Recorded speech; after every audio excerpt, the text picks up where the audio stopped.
যোগী আদিত্যনাথ উত্তরপ্রদেশের সবচেয়ে দীর্ঘস্থায়ী মুখ্যমন্ত্রী। যোগী আদিত্যনাথ 8 বছর 4 মাস এবং 10 দিনের একটি নির্বিচ্ছিন্ন এবং প্রভাবশালী মেয়াদ সম্পন্ন করেছেন।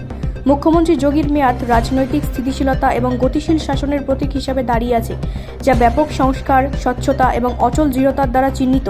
তার নেতৃত্বে অপরাধ কবলিত এবং বিশৃঙ্খল উত্তরপ্রদেশ একটি নতুন উত্তরপ্রদেশে রূপান্তরিত হয়েছে, যেখানে আইনের শাসন বিরাজ করে এবং সুশাসন নতুন আদর্শ।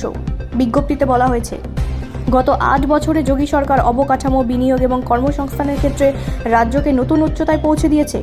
গোরক্ষপুরে এইমস প্রতিষ্ঠা থেকে শুরু করে পূর্বাঞ্চল এক্সপ্রেসওয়ে, বুন্দেলখণ্ড এক্সপ্রেসওয়ে এবং ফিল্ম সিটির মতো যুগান্তকারী প্রকল্পগুলি পর্যন্ত উত্তরপ্রদেশের উন্নয়নে উত্থান ঘটেছে।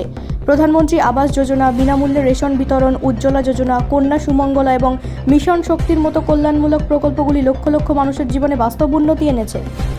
ব্যুরো রিপোর্ট, রাষ্ট্রীয় প্রসার বাংলা।